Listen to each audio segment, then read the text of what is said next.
Welcome back guys to another video. आज हम एक न्यू सीरीज को स्टार्ट करने वाले हैं जो कि काफी ज्यादा अच्छी लगने वाली है, तो इसलिए वीडियो को पूरा जरूर से देखिएगा। कहानी की स्टार्टिंग में हमें बताते हैं जो डेथ गॉड था वो एपोकलिप्स को लेकर आ जाता है, जिसने पूरी दुनिया में सभी को तबाह कर दिया था। सारे लोग मारे जाते हैं, सिर्फ एक ही वॉरियर था जो कि अभी तक बचा हुआ था। वो कहने लगता है आखिर क्यों जो एक गेम था, एक हॉरर गेम एपोकलिप्स का, वो रियलिटी में डिसेंट कैसे हो सकता है। किसी ने भी विश्वास नहीं किया था कि जिस गेम को वो सबसे ज्यादा पसंद किया करते थे उसी के कारण आज कोई भी जिंदा नहीं बचेगा। मैं ही अकेला लास्ट वॉरियर बचा हुआ हूँ। और उसके सामने हमें डेथ गॉड दिखाया जाता है जो भी काफी ज्यादा पावरफुल था। वो कहने लगता है वर्ल्ड में ऑलरेडी एक हेल था, यहाँ पर ह्यूमैनिटी के लिए कोई भी होप नहीं थी, लेकिन वो फिर भी अपनी जिंदगी को दांव पर लगाकर एक और शॉट देना चाहता था। वो डेथ गॉड के ऊपर अटैक कर देता है। वो कहता है मैं अपनी लाइफ को गैम्बल करके टोटल डिस्ट्रक्शन के साथ उन दोनों को यहाँ पर मार देने वाला हूँ, लेकिन वो ऐसा नहीं कर पाता क्योंकि डेथ गॉड की पावर काफी ज्यादा होती है। वो कहने लगता है मैं इस तरीके की जिंदगी नहीं जी सकता, मैं इसे कभी भी एक्सेप्ट नहीं करूंगा। जो ह्यूमन है वो इसे कभी भी एक्सेप्ट नहीं कर सकते, मैं सूमो इसे कभी भी एक्सेप्ट नहीं करूंगा। तभी सीन शिफ्ट हो जाता है। एक बंदा इस चीज को चिल्ला रहा था कि मैं कभी भी इस चीज को एक्सेप्ट नहीं करूंगा। तभी हमें बताते हैं कि वो एक क्लासरूम में होता है। सभी बच्चे होते ही देखने लगते हैं। पूरी क्लासरूम में एक शांत सा माहौल हो जाता है। उसे भी कुछ समझ नहीं आ रहा था। तभी टीचर चिल्लाने लगता है सूमो आखिरकार तुम चिल्ला क्यों रहे हो, तुम्हारे जो ग्रेड्स हैं उसके मुताबिक तो तुम कॉलेज एंट्रेंस एग्जाम को तो दे ही सकते हो, यहाँ पर किसी चीज को एक्सेप्ट ना करने की क्या बारी है। और वो कहता है जल्दी से अपनी सीट पर वापस बैठ जाओ, तुम क्लास के ऑर्डर को उनकी स्टडी को यहाँ पर डिस्टर्ब नहीं कर सकते। लेकिन जो सूमो था वो कहता है मैं अभी मरा नहीं, मैं अलाइव हूँ, लेकिन ये कैसे पॉसिबल है। तभी अनाउंसमेंट होती है कि जो एंट्रेंस एग्जाम है वो 5 मिनट में स्टार्ट होने वाला है। उस अनाउंसमेंट को सुनकर जो सूमो था वो सोचने लगता है कॉलेज एंट्रेंस एग्जाम, क्या मैं यहाँ पर सच में रिबॉर्न हो चुका हूँ, वो भी 10 साल पहले जो एपोकलिप्स गेम था।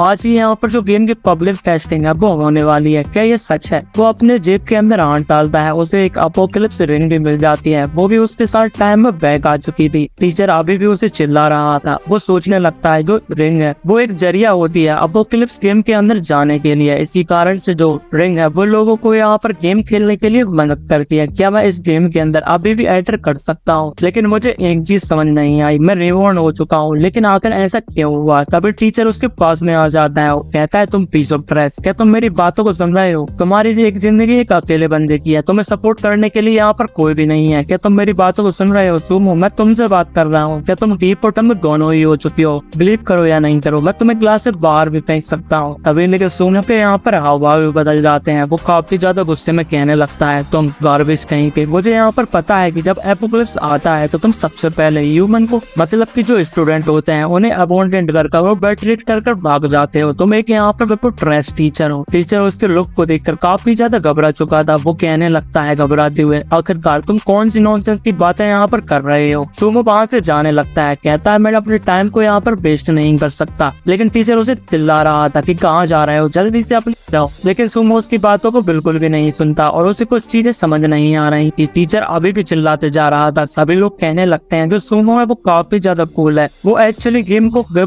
गेम खेलने के लिए एग्जाम को गिव अप कर सकता है, टीचर को यहाँ पर कन्फ्रंट कर सकता है। एपोकलिप्स जो गेम है वो काफी ज्यादा भी चर्चा में चल रहा है और बहुत ही ज्यादा प्रोमोट भी किया जा रहा है। मैं एग्जाम देने के बाद उसी गेम को जरूर से ले लूंगा और जो कैंपस की हॉटीज हैं उन्हें अपने यहाँ पर अंतर में कर लूंगा, ये काफी ज्यादा मजेदार होने वाला है। तभी सीन शिफ्ट हो जाता है। नरेटर हमें बताता है कि ईयर 2046 में एक ब्लू प्लैनेट जिसके अंदर एक एपोकलिप्स गेम बनाया जाता है जो ग्लोबली बहुत ही ज्यादा जल्दी पॉपुलर हो जाता है। और कुछ ही सालों में जो नेशनल लीडर से लेके ऑर्डिनरी सिटीजन्स होते हैं वो सभी इस गेम के अंदर खेलने लगते हैं। जो एपोकलिप्स गेम था वो पूरी इंडस्ट्री को, गेम इंडस्ट्री को तबाह कर देता है। उसी की अकेली यहाँ पर बाकी सभी गेमों के ऊपर उसी की बातें किया करते हैं लोग। उसके अलावा कोई भी गेम को खेलना पसंद नहीं किया करते थे। गेम की जो करेंसी होती है वो रियल मनी में एक्सचेंज कर ली जाती है और एक जो सिंगल वेपन होता है उसे बेच करने के बाद कोई भी लग्जरीज कार और मैंशन को आसानी से खरीद सकता है। इवन जो कंट्रीज होती हैं वो भी नेशनल लेवल पर एपोकलिप्स गेम के जरिए ट्रांजेक्शन करने लगते हैं। कुछ पीपल ओवरनाइट यहाँ पर एपोकलिप्स गेम के जरिए रिच बन जाते हैं तो कुछ अपनी पूरी प्रॉपर्टीज को भी गवा बैठते हैं। इस दुनिया में कुछ भी चेंज नहीं होता क्योंकि जो एपोकलिप्स गेम की वर्ल्ड वाइड टाइड होती है उसे कोई भी नहीं रोक पाया है। लेकिन किसी ने ये इमेजिन नहीं किया था कि एक दिन जो गेम सभी को इतने ज्यादा पसंद होता है वो ही उनकी मौत का कारण बनने वाला है। वो गेम जो है तो रियलिटी में डिसेंडेंट हो जाता है और जो सारी कल्टिवेशन वॉर और गेम के अंदर की जो सारी चीजें आती हैं वो रियलिटी में होने लगती हैं। पीपल मारे जाने लगते हैं, लोगों को कुछ समझ में नहीं आता, हर तरह एपोकलिप्टिक डिजास्टर फैल जाता है। ह्यूमैनिटी अपने फाइनल यहाँ पर बार को सरवाइव करने के लिए छोड़ देती है, लेकिन फिर भी वो जो मॉन्स्टर्स होते हैं उनका सामना नहीं कर पाते। ह्यूमन एक यहाँ पर इनसिग्निफिकेंट बीइंग होते हैं डीमन और गॉड के सामने, जो कि ऑर्डिनरी होते हैं, उनके पास कोई भी पावर नहीं होती। लेकिन ह्यूमैनिटी ने गेम की वजह से कभी भी गिव अप नहीं किया, लेकिन आज रात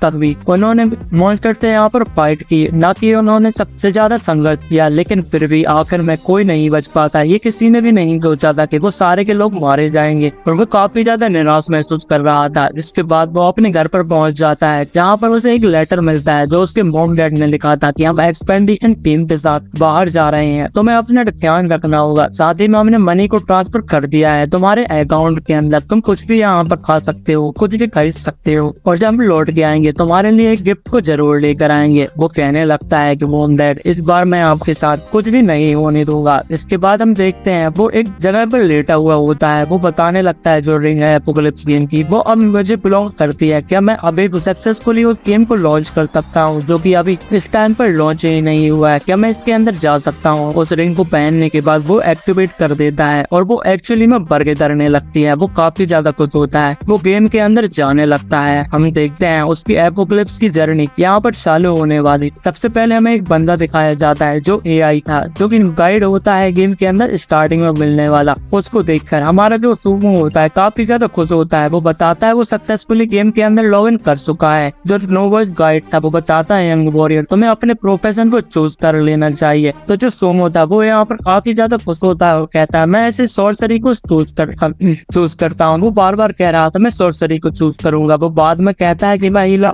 चेंज कर सकता हूँ, और मैं यहाँ पर कभी भी मैं इस प्रोफेशन को चूज नहीं करने वाला, क्योंकि उसे प्ले करने में मुझे उसे लेवल अप करने में काफी ज्यादा पैसे की जरूरत होती है। मैंने प्रीवियस लाइफ में काफी ज्यादा उसके कारण स्ट्रगल किया था। वो सॉर्सरी को चूज करने वाला था, लेकिन उसे पता चलता है कि वो उससे चूज नहीं कर पा रहा था। कुछ समझ में नहीं आता कि आखिरकार वह अपने प्रोफेशन को चेंज नहीं कर सकता। तभी जो नोवॉइस गाइड था वो कहने लगता है कि तुम्हारा पहले ये एट्रीब्यूट पैनल को तुम्हें देख लेना चाहिए। वो एट्रीब्यूट पैनल में देखता है उसका प्रोफेशन अभी भी मेज होता है जो उसकी प्रीवियस लाइफ के साथ इस लाइफ में भी डिसेंडेंट हो जाता है। उसके लेवल 1 होते हैं, एक्सपीरियंस बिल्कुल भी नहीं होता, और जो स्टेट्स होते हैं वो भी नॉर्मल होते हैं। वो काफी ज्यादा चिल्लाने लगता है आखिरकार के तुम मुझसे मजाक कर रहे हो। रिवॉर्ड होने के कारण जो मेरा प्रीवियस अकाउंट है वो मेरे साथ तो आ चुका है, लेकिन जो मेरे सारे एट्रीब्यूट्स थे और जो लेवल्स होती हैं वो रीसेट हो चुकी हैं। क्या ये मजाक है? जो नोवॉइस गाइड होता है वो भागने लगता है। सोमू चिल्लाने लगता है कि मैंने इतने ज्यादा मेहनत की थी मेज प्रोफेशन को ट्रेन करने के लिए। जो प्रोफेशन है वो तो एक बॉटमलेस पिट है, मनी के लिए जाने के लिए मुझे बहुत ज्यादा मेहनत लगी। लेकिन गाइड उसकी बिल्कुल भी नहीं सुन रहा था। वो कहता है कि जैसे वॉरियर के पास पहले से ही अकाउंट मौजूद हो तो इसलिए उनका जो एडवेंचर है वो जल्द से स्टार्ट कर देना चाहिए। सोमू चिल्ला रहा था कि तुम कहाँ पर भाग रहे हो, मैं रिवॉर्ड हो चुका हूँ, क्या मेरे पास कोई भी यहाँ पर चीट स्किल्स मौजूद नहीं है? मेरे पास क्या यहाँ पर कुछ टिप्स को देना चाहिए, जैसे कि जो ड्रैगन स्लिंग स्वॉर्ड है कोई मुझे गिफ्ट में दे दो। लेकिन तभी उसे याद आता है कि उसकी इन्वेंटरी में बहुत सारे जो इक्विपमेंट्स और सप्लाई भी मौजूद थी जो कि अब खाली हो चुकी हैं। वो काफी ज्यादा टूट जाता है और कहता है कि मेरे पास जो प्रोफेशन है मेज प्रोफेशन वो ही आ चुका है, इसके लिए मुझे काफी ज्यादा मनी की जरूरत है और मेरे पास असल में कोई भी मनी नहीं है। उसकी इन्वेंटरी में सिर्फ एक ही एंड मौजूद था। वो उस बारे में देखता है कि ये कौन सी चीज है, उसे बताते हैं उसके डिस्क्रिप्शन में कि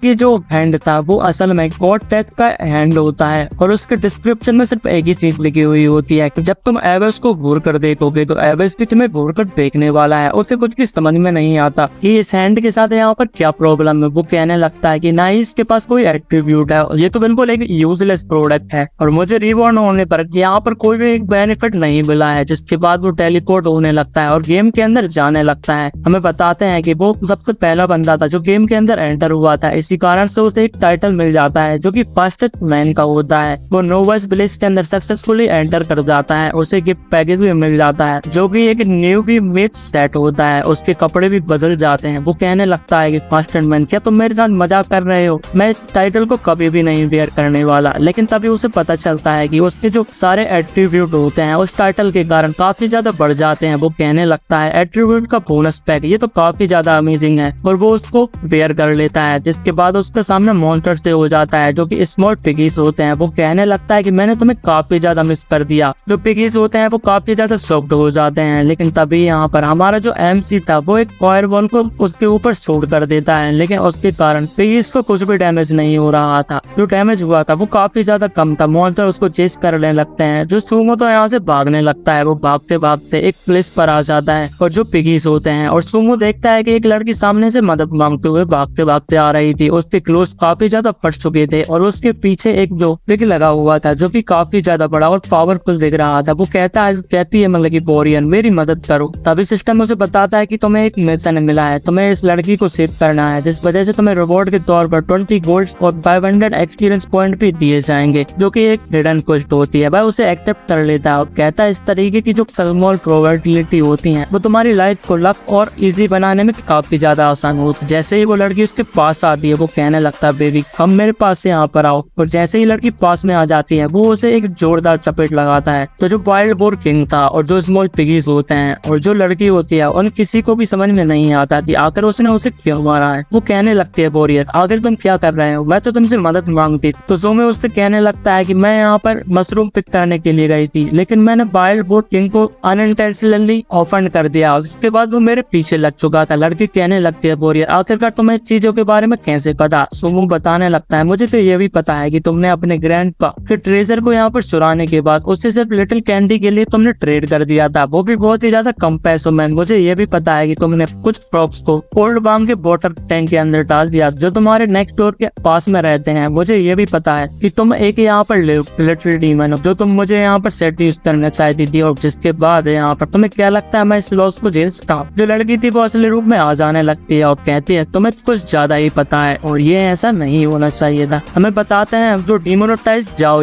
होती है, मतलब कि वो एक असल में ह्यूमन जो एनपीसी है वो होती है, लेकिन उसे एक डीमन ने पजेस करके रखा था। जिसके बाद जो डीमन थी वो कहने लगती है कि तुम्हें यहाँ पर मेरे जो प्लान है उसे खराब कर दिया, इसी कारण से तुम्हें मरना होगा। लेकिन तभी हम देखते हैं वो उसके ऊपर अटैक करने लगती है, लेकिन जो सूमो तब उसे डोज कर जो पिग होता है मतलब कि वाइल्ड बोर किंग था उसके पीछे आ जाता है और कहता है तुम्हें बड़े पिग के साथ पहले खेल लेना चाहिए। हम देखते हैं डीमन पिग के ऊपर अटैक करने लगती है। पिग भी काफी ज्यादा गुस्से में आ जाता है और दोनों ही आपस में लड़ने लगते हैं, लेकिन डीमन काफी ज्यादा पावरफुल होती है। वो पिग को बड़े आसानी से ही खत्म कर देती है और उसके बहुत सारे छोटे छोटे टुकड़े कर देती है, लेकिन वो फिर भी सूमो का पीछा नहीं छोड़ रही थी। वो कहती है कि तुम नहीं भाग सकते, तुम्हें आज मरना ही होगा। अभी सूमो कहता है कि तुम्हारे जो कपड़े हैं वो फटते ही जा रहे हैं। जो डीमन थी वो उसे देखने लगती है, लेकिन तभी सूमो उसके ऊपर एक फायरबॉल से अटैक कर देता है, जिस वजह से उसे काफी ज्यादा डैमेज पहुंचने लगता है। जिसके बाद सूमो फिर से भागने लगता है। लड़की कहने लगती है तुमने मुझे बुद्धू बनाने की कोशिश करी है, तुम यहाँ पर मरना ही चाहते हो, तुम इसे डिजर्व करते हो। वो उसके पीछे फिर से लग जाती है, लेकिन हम देखते हैं सूमो भागते भागते अपने डायरेक्शन को बदल रहा था और डीमन के ऊपर अटैक करते ही जा रहा था। क्योंकि दूर होने के कारण उसका मिस प्रोबेशन है वो आसानी से अटैक कर सकता है, लेकिन डीमन अपने क्लॉ का यूज करती है तो वो सूमो के ऊपर अटैक नहीं कर पा रही। ऐसे ही कुछ अटैकों के बाद हम देखते हैं वो सक्सेसफुली उस लड़की को डिफीट करने के लिए तैयार हो जाता है। एक जगह पर जाकर वो कहने लगता है आओ मेरे पास आओ बेबी मेरे पास आओ। जिसके बाद जो डीमन थी उसके पास पहुंच जाती है और कहती है मैं तुम्हारे टुकड़े टुकड़े कर दूंगी, लेकिन जो सूमो तो बिल्कुल भी नहीं हिल रहा था। डीमन उसके पास आकर काफी ज्यादा शांत हो जाती है और रुक जाती है। वो बहुत ही ज्यादा स्ट्रगल कर रही। वो कहती है आखिरकार कैसे। सूमो बताता है कि तुम्हें इसे अपने आप ही फिगर आउट कर लेना चाहिए, क्योंकि उसके ऊपर एक काफी ज्यादा मैसिव फायरबॉल अटैक्स थे वो होने लगते हैं। वो कहने लगता है कि मैं बिल्कुल भी होल्ड बैक नहीं करने वाला। जो अटैक था वो काफी ज्यादा पावरफुल होता है और उस वजह से जो लड़की होती है वो डिफीटेड हो जाती है और उसके पास बिल्कुल भी पावर नहीं बचती। हमें बताते हैं वो अपने मिशन को सक्सेसफुली कंप्लीट कर लेता है। जो डिमोनेटाइज जाओ